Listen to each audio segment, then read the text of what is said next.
I used to believe the sound of a basketball bouncing meant everything was still alive. As long as it kept echoing, my dream was breathing. I don't remember the first time I picked up a ball, but I remember the first time I felt like it understood me. When the world was loud, the court was quiet. When life was heavy, the game carried me. They told me I was gifted. I told myself I was relentless. I thought hard work could outrun anything, fear, doubt, even fate. And for a while it did. I climbed. I earned my place. I became the player I'd promised that kid in the empty gym I'd become. Every jump felt like flight. Every crowd felt like proof. Until one night, the ball stopped bouncing. An injury. A moment. Bad luck. Silence. Silence where my future used to speak. Silence where my identity lived. Silence so loud it made me question who I was without the game. I wasn't ready to let go. I wasn't ready to be anything else. But life doesn't ask if you're ready. So this isn't a story about the game I lost. It's about the man I had to find after the final bounce.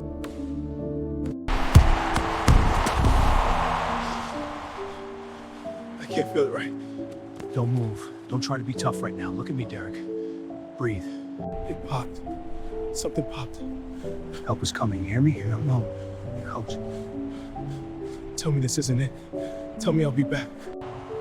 Derek Nolan, right? I'm Mark. This is Jenna. We've got you. It feels like more than that. Blood pressure's stable. Derek, keep your eyes open. How long until I can play again? Let's focus on getting you checked first, okay? That's not an answer. If this is the end, promise me I won't be forgotten. You'll be fine, Derek. I gave everything. And now, I don't know what's left.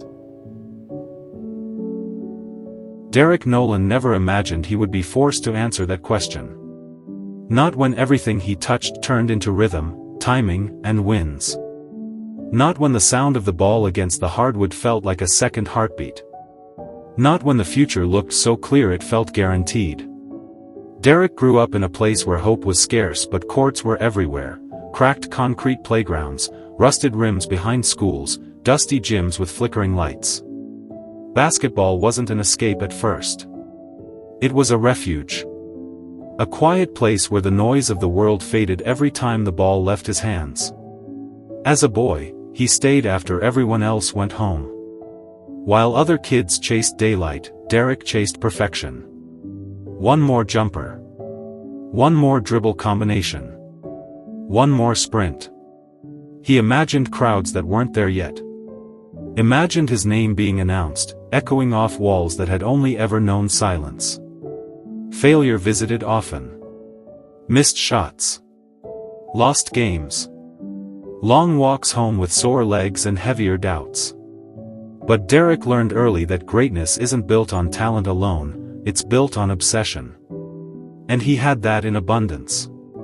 By the time people noticed him, Derek was already miles ahead. Coaches praised his work ethic. Teammates trusted him instinctively. He didn't just score, he lifted the energy of the game. When things fell apart, the ball found Derek. When the moment demanded courage, he answered. Basketball stopped being something he loved and became something he was. The rise was fast, but it was earned. College arenas filled. Scouts watched quietly from the shadows. Analysts talked about his footwork, his composure, the way he played like the clock didn't exist. Derek played with joy, but also with hunger, the kind that comes from knowing where you started and refusing to return there. Every season pushed him higher. Every game sharpened his confidence. He learned how to play through pain, how to read defenses before they formed, how to lead without speaking. Pressure didn't break him, it focused him. At the peak of his game, Derek Nolan looked unstoppable. Then came the night that changed everything. It was a game like any other. Bright lights. Packed stands. The familiar buzz in the air that told him he belonged. Late in the third quarter, Derek intercepted a pass and sprinted down the court. Muscle memory took over. His legs moved without thought. The basket rose to meet him like it always had. He jumped. And something went wrong. There was no dramatic collision. No defender crashing into him. Just a sharp, unnatural pop inside his leg, a sound he felt more than heard.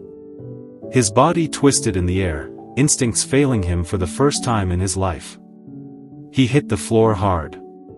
The arena fell silent. Derek tried to stand.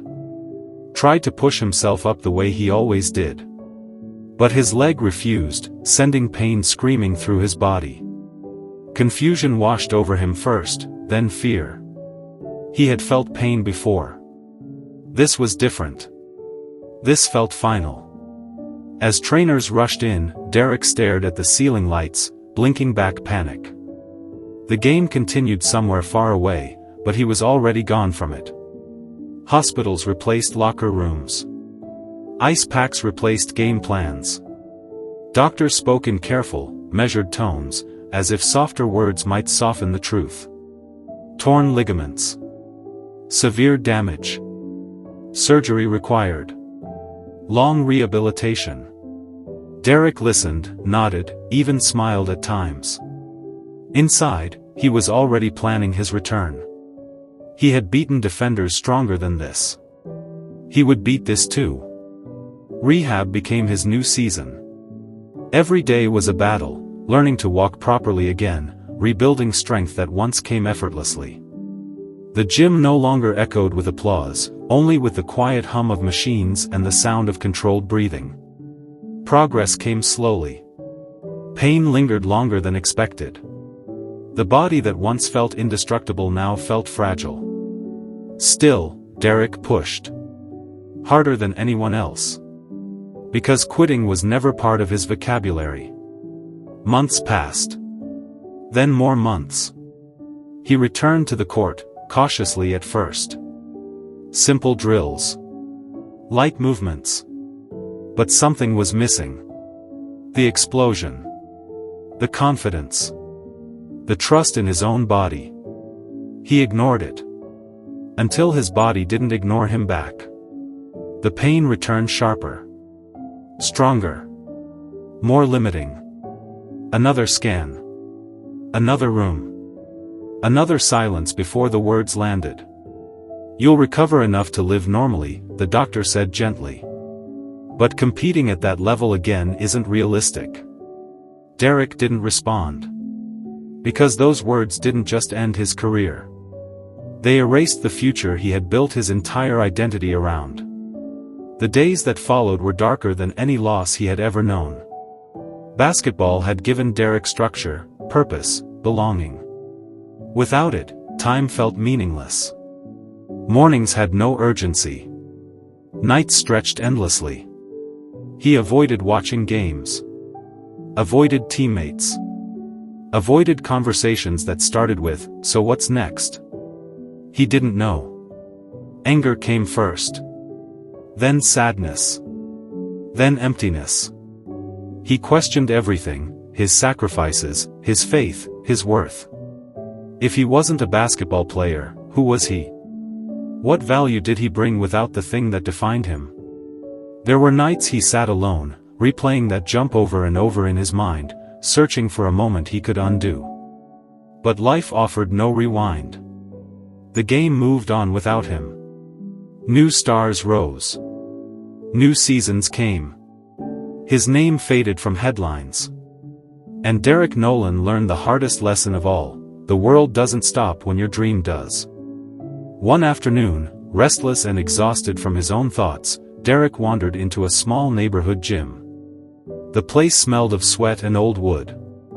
Kids were playing, laughing, arguing, missing shots, trying again. There were no scouts. No cameras. No pressure. Just love for the game. Derek sat quietly at first, watching. A young boy struggled with his shot, frustration building with every miss. Something about it stirred Derek, an echo of his younger self. Without thinking, he stood. "Try setting your feet first," he said softly. "Let the shot come to you." The boy adjusted. Shot again. Swish. The smile that followed was pure, unfiltered joy. Something inside Derek shifted. He stayed longer that day. Then longer the next. He started helping more, correcting form, encouraging effort, teaching patience. The kids listened. They respected him. Not because of who he was, but because of what he gave. For the first time since the injury, Derek felt useful. Coaching wasn't the dream he once imagined, but it was a calling he didn't know he needed. He poured into those kids the way the game once poured into him. Discipline. Confidence. Resilience. He taught them that basketball was more than scoring, it was about character, teamwork, and belief. Some days were still hard. Watching young legs move freely reminded him of what he lost. But it also reminded him of what he still had. Knowledge. Experience. Passion. Derek Nolan never played another professional game. He never heard his name announced again under bright lights. But he found something just as powerful. Purpose. He learned that dreams don't always end, they change form. That sometimes the greatest impact isn't made in the spotlight, but in the shadows where growth begins. And when people ask him now what he does, Derek no longer hesitates. He smiles. I build players, he says. And I build people. Because sometimes, losing everything you planned for teaches you what you were truly meant to become.